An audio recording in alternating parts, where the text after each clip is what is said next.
if this statement is true for you. I believe men and women are different but equal.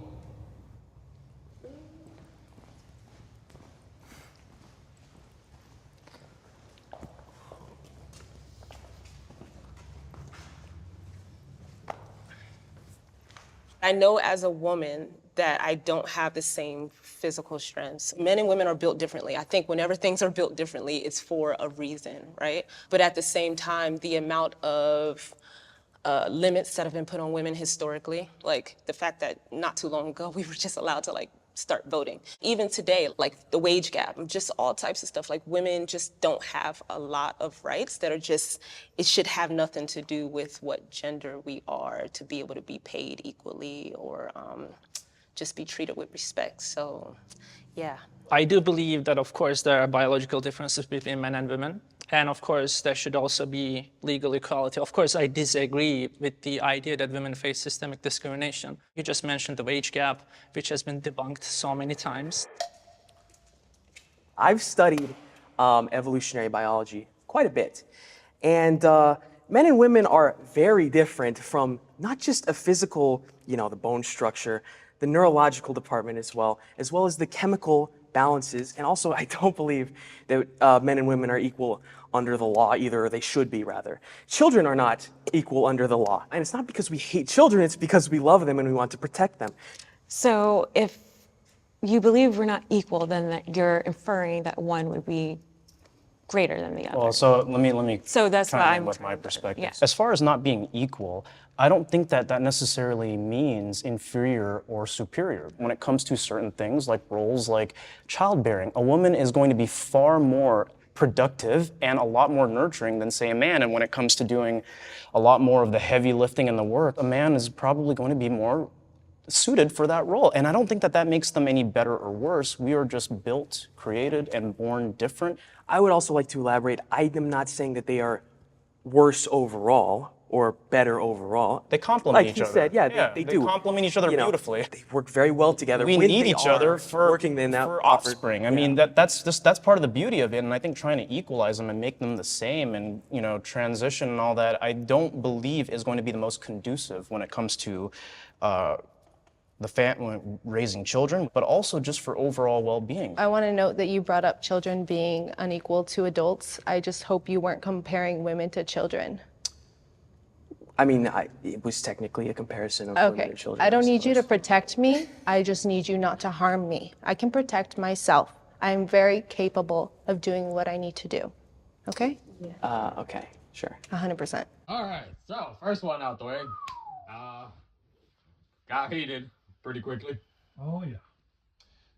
I'm just gonna point this out when you're dealing with videos like this, or when you're like dealing with getting other people here. The thing is, everybody needs to kind of approach this with open-mindedness. If you're going in with that, my position is absolutely right, and no one can tell me otherwise, and I don't care what anyone else says or what any other information is brought in. I'm sticking to my guns, and that's final, and people need to get with that. If your approach in these like sit downs are like this, it's going to be very frictional, and we just at the top, which we've automatically seen. We're barely at the first 5 minutes. I'm seeing, First question. I'm seeing people just trying to be the smartest one in the room without kind of giving real thought. They use, and look, I'm not going against their studies if they use them and all of that. But again, it's more than in these situations. It's not just about bringing your research to the table. This is like, and I learned about this because, I did a fair share debate. I actually won, first place years ago. It's like, it's about actually being able to be approached as a person and actually like sit down to the table, keep your position, don't move off of it, but still keep an open ear to what other people have to say and be unbiased, where we're hearing stuff that we want to hear instead of actually hearing what it was that was stated. And then we're getting offended because something's getting triggered that you interpreted wrong, when in truth that's not what was said, but you registered it that way because you got offended. it's very difficult to have sit downs like this if we're just like, I'm about to show them who's the smartest one, or I'm about to break them. If our intentions is not about to grow and to try to get new perspective, all we're going to have is clashing. And we're only a couple of minutes in and we're already clashing. That's not good. Jesus. I have to think about my point a bit more, so you can go first. Yeah, he passed the ball. For me, I I don't even think honestly it's about the question, because the question, as you can see, everyone's gonna have their own perspective. Even of the same gender, you're gonna have your perspective might differ than the next person. I think it's just, and I don't know. I want to ask you guys another question. Do you guys feel the formatting of these type of videos is kind of like purposely formatted in a certain way to they know? Yes. Yes. Yeah, because Yes. I just, yes, I've seen it myself where, you have these type of conversations and people immediately start getting Get like, triggered. but I don't know, this just kind of seems like woof, woof, just especially the dudes that started just giving their interesting takes. And then, hey, everybody's entitled to their own opinions. I just think that one or two of the guys came off just as their opinions just came off as offensive, as even as a man. Like I feel like they came off as offensive. Whether or not they meant it in that way, it just came off. But then the other girl too, I get that maybe it offended her, but she wasn't the only female there, and yet she got the most aggressive out of all of them. And not to mention, it was another female that was trying to clarify, and she attacked her. Like, I don't need you to come to my rescue. No, she was telling that to the guy, no? Telling that to the guy. Yeah. Oh. Yeah. But even again, like I'm looking at this because, well, sometimes before anybody opens their mouth, you kind of can see where things are gonna go. We was at the introduction, and she did not give her name. She gave her occupation title. And it's a subtle thing. Why does that matter? Because it tells me that you don't think this is an audience that is worthy enough of just a simple basic introduction. It's like they're getting that, and that's more than enough that's more than enough for them, which means we're already coming across a level of pride somewhere and it's like that we asked just for the name, and you went against just the rule. And it's literally just, again, it's just level one. We just need to at least know your name, and you're already trying to establish this. I'm here, and then it's the rest of them. So let me ask you guys another question as Jesus loads over there his answer. Do you guys feel this type of formatting is kind of like it's kind of useless if you know that you have people that clearly are closed-minded when it comes and stubborn to like their perspectives? Do you expect for it to be like a natural open discussion knowing that you have those type of elements involved, or are you kind of setting it up, kind of for failure basically? I think setting it up in a certain way is the point of this video. Mm. Honestly, it's at the end of the day, it's engagement bait, and they're trying to farm the most engagement. And it's like, what is the most debatable question you can ask here? And it's like, do you guys think men and women are physiologically equal? Oh, that was a full question? Yes, and I thought it was something else. and they're But let me ask you something, Ian, because I know you used to love this back in the old days, right? Do you feel that this was informative or educational? Because I'm not gonna lie, I don't really see the educational part. Well, see, in some cases, Oh particularly. no, wait. Informational or entertainment? There you go. That's the better question. Well, I guess my position on that would be the not power to the player. That's GameStop, but it's just All right. How a person would view this as, because even though, like I said, I know you wasn't a fan of like the two guys with their like points and whatnot, but they did provide like research, whether or not it was like found and this and that. I'm not here, but it's just they did try to put research on this. So they at least try to provide some kind of like, information. And then for those who did not know that information, that is in fact education. But then you do have the entertainment quality where it's just, we're getting angry and, we're not listening to the question and we're ready to shut people down before anything happens. That's entertaining, just the, like that if you've been in like a either group chat or like in any type of comment section really, or in any comment section really, it's always that one person or few. They don't know what's going on in liquor hair, what was posted, but they have something negative to say, and it has nothing to do with the real thing that we're talking about. It's just they just came in there essentially just to negative like bomb in there, and people like that. That's like, what keeps people like the attention, like, oh yeah, so Well, I guess I don't need you to mansplain that to me, all right? it's like that. But let me be the devil's advocate, right? Mhm. Because the same thing that you said it yourself about like when you go into like a debate, right? That you're supposed to go there like knowing that you can stand on whatever you're arguing, but it's not being closed-minded.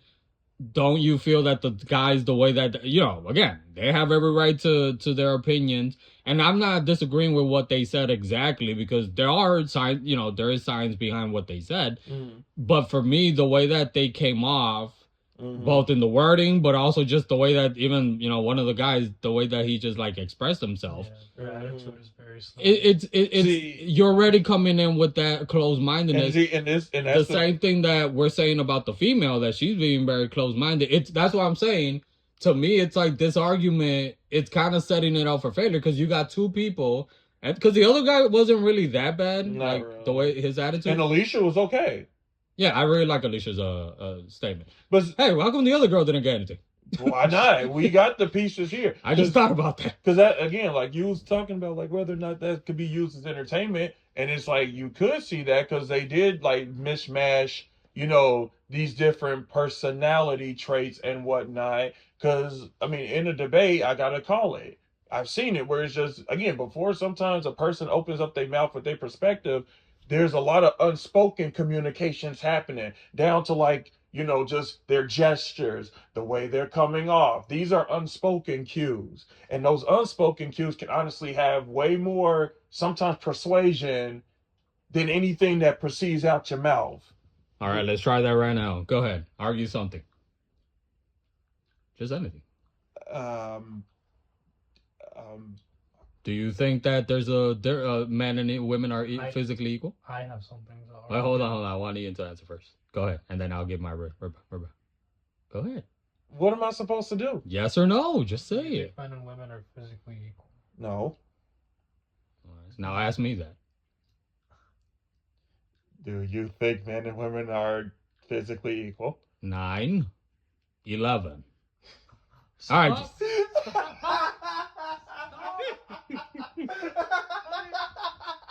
Look, I hear No, leave that in there because that's great. I hear our good conversation, so.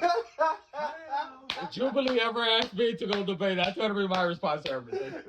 No, we're leaving that in. No, I should have known it was going to be something dumb. Great. You need a dumb one, right? All right, Jesus, go ahead. What were you going to say?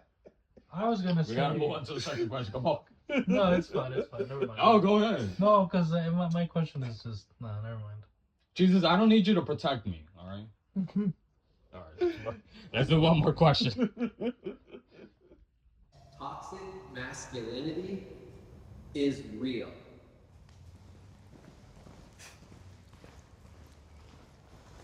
I think that toxic masculinity is definitely a real thing. It's kind of just the idea of what masculinity should be, but it goes wrong a lot of the times, saying that violence, sex, power, being a controlling person makes you a man.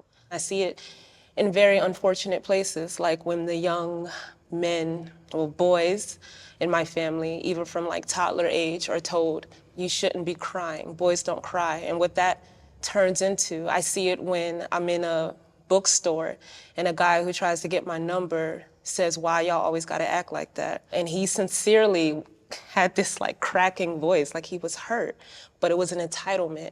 And that's toxic masculinity. It's saying like, you don't realize how your behavior is harmful. What does toxic masculinity mean? Is it character traits? Is it upbringing? The suppression of feeling for a lot of men, because throughout childhood they're told man up. So because of that, there's a lot of repression. Repression then is usually channeled into anger for some people because they don't not always know how to express because they're told not to express. So upbringing and That's part of environment. it. Okay. Yes. But not something that's inherently a part of, No. of men. No. I think that, when you're showing your emotions, especially to random people, random women in some cases, they will view you as weak. I was raised by a single mother. I love her. She's my mom. I love her. But I could have used being told to act like a man. I think back, there were some cases where I was too emotional, and that negatively affected how I, what happened to me. May I ask a question? Sure. What is your definition of weak as a man? Not being as forward as you could be, not being as honest, or trying to be not as emotional as you don't need to be. You don't have to cry over a cut. I know sometimes cuts hurt a lot, but sometimes it's necessary to be strong for the benefit of not just yourself, but for people around you. It's fine to act emotional in certain cases, but I don't think it's fine to act that way with a woman. Maybe you have a really good friend and he sees you cry, he's your best friend, and you're crying about something really personal. I think that's fine. I feel like you're conflating two different situations because you started off with saying random person or even women. So it feels like, okay, this is a woman that you don't have a bond with or any type of relationship with. And then you mentioned, or in front of your best friend. That's okay to cry. Well, that woman could be your best friend. That, so, I don't think you and be friends again, with a woman, so. Because you don't see us as equal, as you said before. I don't think showing emotions is a sign of weakness. I actually think it's a sign of strength. Men do live shorter lives, and that's because of a repression of emotions, and that's due to many things that patriarchy has instilled. Of emotions. It has been shown that a person's well-being, their lifespan is shortened when they are not able to express their emotions. In addition, when they don't have physical touch or when they don't have a partner to keep them company. We are human beings here. We need to talk to each other. And if you think that our health isn't affected when you're not able to express that you are sad or upset, you're wrong. I think that men's rights activists are only men's rights activists as a response to women expressing that they want more equality. I don't think they focus on actual men's rights issues, and rather it's just an attack on women and feminism. Do you guys think toxic masculinity is real? Yes. How? Explain yourself. 9? No. Ricky, I swear. For me, because I want to piggyback also off of the last part, because that question, I don't know why it just popped up without them asking it, about men, what is it, man activism? Men activism. Yeah, because it is all combined, and I think there's some truth to all sides arguments. Now, one of the dudes, I don't know what the hell he was arguing, so I'm not even gonna touch on that one, but. When it comes to toxic masculinity, I do believe it exists, both in when we were growing up and before our times, as well as in the modern day. Now, I think there's also the corruption when it comes to some females who corrupt the interpretation of what masculinity is. Because I've heard females say, especially online, who say any type of masculinity is toxic masculinity. But I've also heard guys, people I know, who have also said there's no such thing as being as toxic masculinity. So it's both extremes, like always, who are misinterpreting, just missing the truth, because it is true. There is toxic masculinity and there's healthy masculinity, just like there's toxic feminism and healthy feminism. And for the last question, as for men activism, I think there's, again, two sides to the argument. I think there is the side of a lot of guys who are on the extreme, where they feel like now women are, even the smallest rights that are being given to women. It's just stepping on their toes. But there are also men who are also looking at the toxic feminism, and it's a reaction to their action as well. So I think we do need men activism, all right, because even though we do have a lot of privilege in our society as men, there is also a lot of things that we aren't privileged with, like even like the whole emotion stuff. Because what the guy, I don't know if he, maybe the way that he said it, maybe that's what kind of triggered the girl. I'm not mansplaining, that maybe will trigger the one girl. When the guy was talking about like being emotional, I think he said like, what was it, like being too emotional is a weakness or some shit like that. And I think he over explained. I do that a lot, so maybe that's why it got taken out of context, but I understood what he was getting at, where to me it's what he was saying, it's being passive is not the right type of emotion, or being over emotional, that we men, we are quicker to making more rational decisions. Sometimes that's not always the best decision, idea. right? Yeah. But Yeah. that's ingrained in the way that we are brought up. And I did like the I don't know which one of the females, the one that said it, that it's not like we're born that way. Some things it is genetic, but a lot of the stuff, both for men and women, it's societal teachings that we learn that from the minute that we're out of the womb. So that's just my take. What do you guys think? Go on. You want to go first? Or I'll just go. You cast like you're like you're ready. Okay. Do I think it's real? Oh yeah. We just have a different word for it. It's called machista. And I guarantee you, right? Every single Mexican or Hispanic or Latino or whatever. I identify as a basketball thing. Yes. Has the example of, oh, men don't cry, you're supposed to be like a man, don't show emotion or whatever. But it's like within that same breath, you're allowed to get angry, which is like an emotion within It's itself. selective, dude. Yeah, so it's like it's selective shit, and it's like You can have these emotions, but but you not these can't- emotions. yeah, It's and so it's like- stupid, man. and then people talk about like, oh, what about toxic feminism? But it's like they both sprung from the same thing. Exactly. They're just They're on the same tree, just Yeah. different sides. there's like, just like how you have the men who were taught that, you have the women who were taught that too, and they feed into each other. And it's like, also, there's something where I'm not really sure how to explain this, We'll but help you. when it comes That's to men support. how supporting people, Don't right? take my words. Okay, because this is the only way that I know how to explain it. Okay. When it comes to supporting people, Mhm. there's a lot of guys who don't know how to be nurturing. Correct. A lot of dudes. Because we're not taught that. Yeah, and I have like this example where it's like you're down and you need motivation, and it's like you have someone telling you, oh, be a man, you're not a man if you're like this. Or But go it's get like, some ass. yeah, and it's like As if sex is as just the if- main yeah, obvious answer. as if that's gonna help you. And it's like, in that moment, personally to me, right, I don't need another guy in my face telling me, oh, be a man, because that's just gonna make me feel worse. Like, what the fuck is this? And I realize that it's like most dudes don't know how to be nurturing, or don't see someone nurturing as being strong. And then they end up turning to a relationship. Yeah. If you notice, a lot of the time, a lot of those quote unquote masculine men, they're not always single. They're always with somebody. And it's like, you can put, because again, and I'm not judging, because it's what you were saying, like both men and women, it's the societal expectation and whatever the it is. Right. I've said this about the feminist movement. I'm all for it. I support it. I just think, like any movement, unfortunately, you have a loud minority who have corrupted the original Meaning of it? yeah. Yep. But that doesn't mean that all feminism is bad, or all, even like embracing your masculinity is bad. There is no such thing, but or that all of it is bad.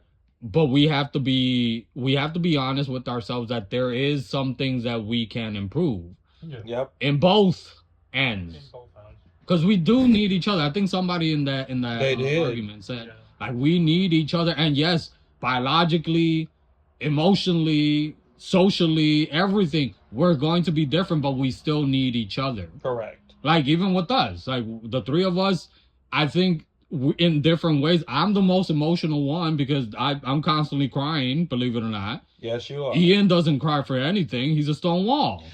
Nah, just kidding.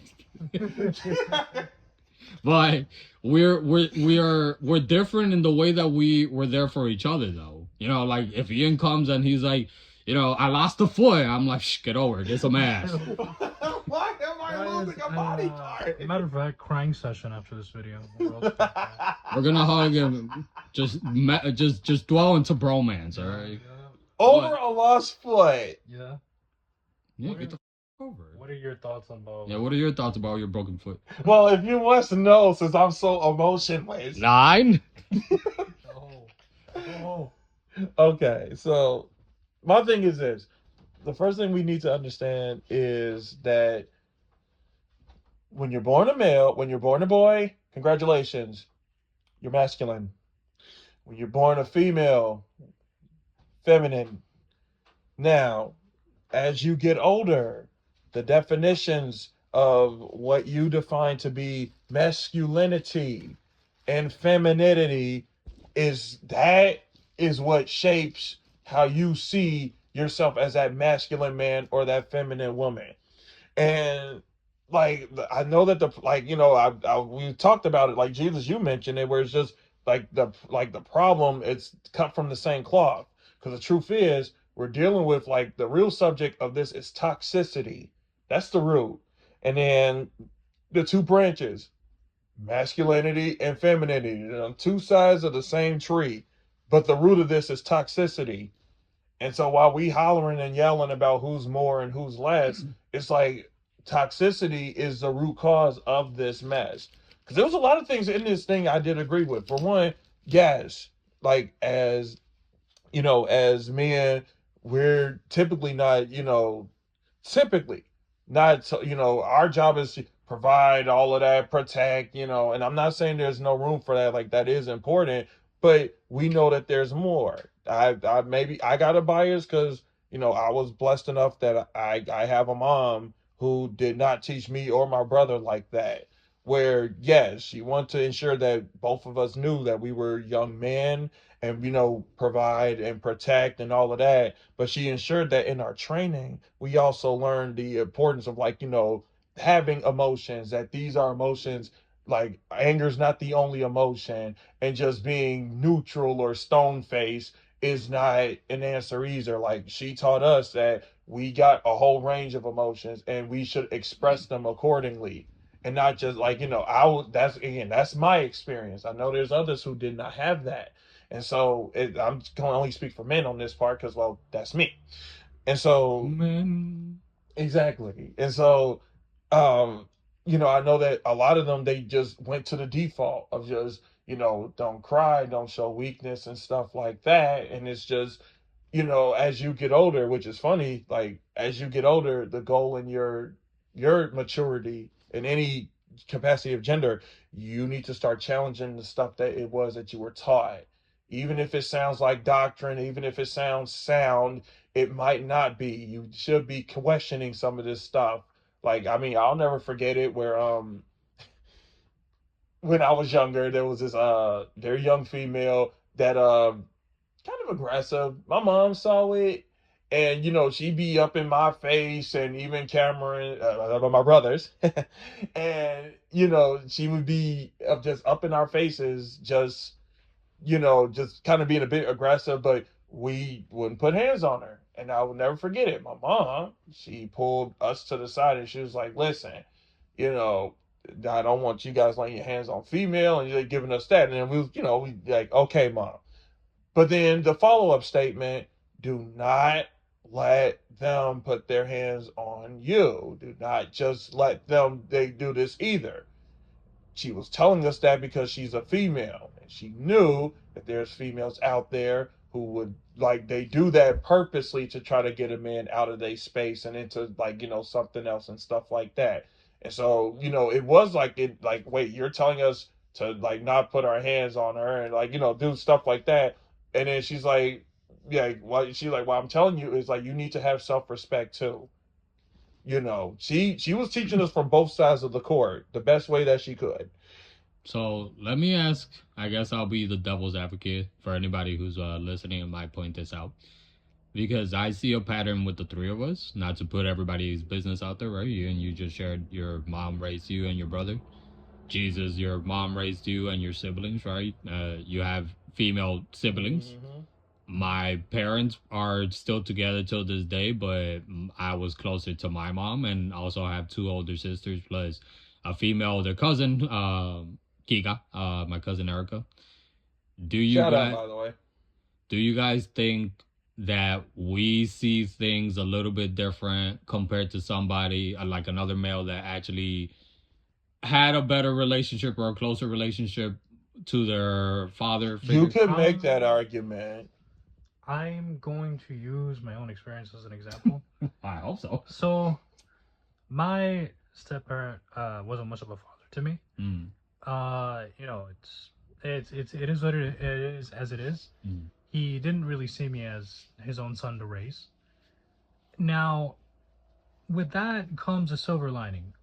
I was never indoctrinated into any of his beliefs. I didn't have like this whole be a man thing on my shoulder, you know. So I think in that sense, now mind you, my stepbrother is he's an old school Mexican guy who believes in hard work and the whole traditional be a man thing, to the point where it's kind of toxic at times. Um, I do think that I find it very sobering that I wasn't raised in those beliefs, because I dread to think of the person that I would be if I was raised with those beliefs. But let me cut it. But let's say you were. If I was, Like, do you think that, you're a pretty sensitive guy, at least, when it comes to like how you see like females and all that, and like even being a more sensitive man, like, do you think that we, the three of us, we see, especially in 2026, we see things differently, whether it's about being a man or, Yeah. how we treat women because we were raised majority by females? Or do you think if we would have been raised by like our dads or whatever, it would have been the same? Or what do you think? I think that if you were raised by anyone who had like a messed up sense of like how you should live, you're That's gonna fair. turn into a messed up person. True. Now, I'm not saying that they are Hey! messed up. I'm not saying that the men in our lives who are our fathers or we look at father figures are messed up. I love people, my daddy. You know, they tried their best, and I understand. Shut up! They were raised however they were raised, and sometimes It's all right, buddy. You get off my sometimes face. I'm those nurturing you. sometimes those beliefs I don't need nurturing. sometimes those beliefs don't cross over into today's society. And I think that shows you that gender roles, anything under that is very, very fluid. Yes. You have guys who won't clean the house, won't do laundry because they see those as woman things. And you have women who Do the same thing. think the same way, but I'm not your maid. That's a job for a man to do, What? Oh, okay. But it's like, again, like I think it's all a very fluid thing, and I think that if we can get rid of these like labels, these We're not. preconceived labels, We're not. Unfortunately, We're not. yeah. we're not. It's But yeah, kind of indoctrinated. But to at least, like, I hear what you're saying, and I agree, like, to increase a little bit more of, like, to balance it out with this more open-minded, equal, whatever, however you want to, like, put it, where we are equal, even if we're, in our own ways, we're different. Even with men, like, we're not all going to be the same. Some of us are going to be more stoic. Some of us are going to be more That's emotional. right. And it doesn't, and see, and I'll play devil's advocate on that one too. Because I know there's some people who have just been like, my father was stoic and therefore like they just seem removed. But there's others who they would look at that and like they see like that father, he was strong. And I know that that's really that's outside of the way people kind of see things, but there's some people who be like, my father, they weren't really that expressive and stuff like that. But in that Somebody else, I didn't have a father. I wish he was stoic. He would have moved, meaning he was there, still there. Not good, Jesus. Sorry, buddy. Will you stop getting on me? But it's like, but it is true. Like, I agree with y'all definitely on that for sure. Where it's just when it comes to like raising a child, unfortunately, usually the parent, like the stuff that the kid gets is based off of the mindset of the parent and stuff like that they get. And then of course the kid is like, well, this is mom or this is dad, they must know best, and they sometimes usually just eat that stuff. But that literally, like I said at the top of this, as you get older, it is going to be your obligation. It's up to you. It is your responsibility to go back into that stuff that was told and the stuff that you were said, and you might start having to untangle that stuff that maybe you were fed, because maybe, yeah, you had no, probably had no choice of having to hear that when you were a kid. But then as you start getting older, especially when you're on your own, you got to start, making choices for yourself.